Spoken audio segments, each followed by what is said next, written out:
Hi, this is Donna with the Waldorf Connection, and I'm here to answer another one of your questions of the week. And this question is one that I get a lot, and it's just about rhythm. I've got several questions. In fact, most of you do send in questions asking about rhythm. So I'll try to do just a quick version, of course, because this rhythm topic is really much more in depth than we can go here in just a few minutes. But you know, just the importance of getting your rhythm set up. I'm sure you guys are realizing that if you're trying to bring in homeschooling, or even if you have young children who are the preschool, kindergarten age. Without a rhythm set up for your day, you could just basically feel very stressed.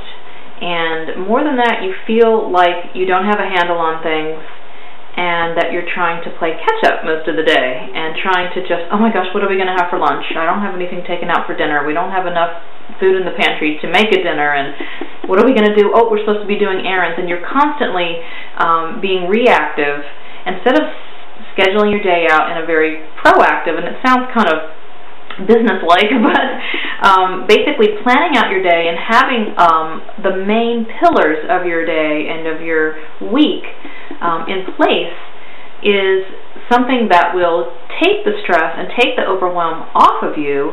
And a lot of you might think, oh, I don't want to be all scheduled and have to follow a certain routine every day, and at 9 o'clock we're going to do this, and 10 o'clock we're going to do this. And it's really not like that, but it's more about getting these big parts of your day that you know you have to do, and then putting them in place and getting the routine set up around each one of those. So for instance, bedtime's at 7 o'clock, and then creating the bedtime routine so that it flows and you get it down into a good rhythm. And it may take a little while to get it tweaked just the right way with the certain, okay, first we brush our teeth and get all ready, then we get into bed and we light a candle and we have a verse and we do the story.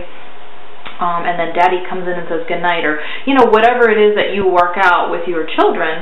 So you have to work all of those little pieces out until you go, okay, this is flowing really nice. We're pretty much staying on schedule. The kids are getting getting into bed at a good time, an early time that gives me, you know, time in the evening to have a little breathing room and to talk to an adult or read or exercise or just, you know, spend time with my husband, whatever it might be.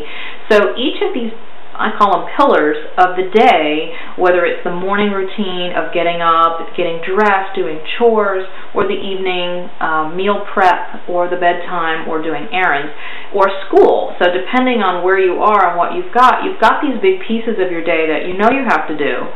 And they don't go away. Even though we might push off doing the dishes or the laundry, that stuff has to get done. Meals have to get prepped, the babies have to get changed, and school has to get done. So picking those pieces and starting to work on one at a time till you get one, then work and go to the next and go to the next until you've got these pieces. And then once you have that in place, you don't have to think about that anymore. So if you do a meal plan for your week or your month, you've got the basic rotation of your meals, and you don't have to wonder, you know, if you have the right things in your pantry to make a meal. You just pick, okay, you know, oh, it's chicken night, we're going to have chicken, so okay, what kind of chicken do I want? Or even if you have it down to Italian chicken or whatever it might be. So having these pieces in place really takes a lot of that anxiety off of you.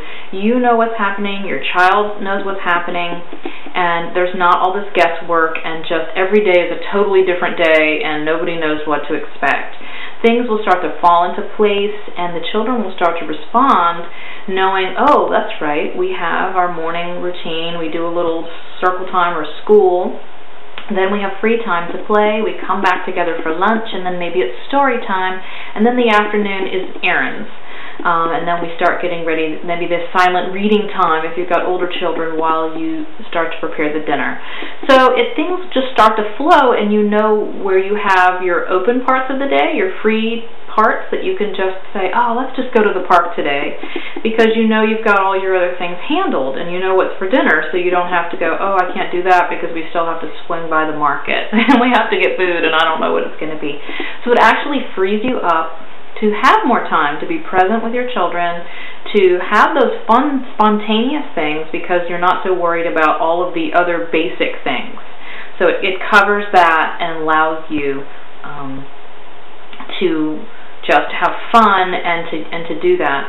So, you know, slow down a little, take a look at what parts of your day are working right now, what parts are not working, where you really need to, you know, patch the holes, pick the craziest part, try to work on that one, you know, the one that's really giving you the most trouble, whether it's bedtime or morning time or whatever, and work on that, you know, get that down, and then go to the next piece.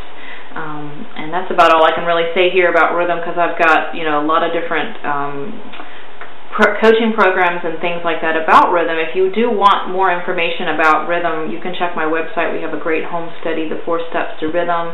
Just been a fantastic, very low-priced investment for you to listen to some audios, and I take you through my whole 4 steps right there. You get a little workbook, and you listen to the audios at your own pace, and then you can start, you know, putting in the pieces, and I have a couple other programs as well. So I hope that helps you get a little handle on rhythm, because it is a really big foundational piece in our days, and having that rhythm will really make a huge difference.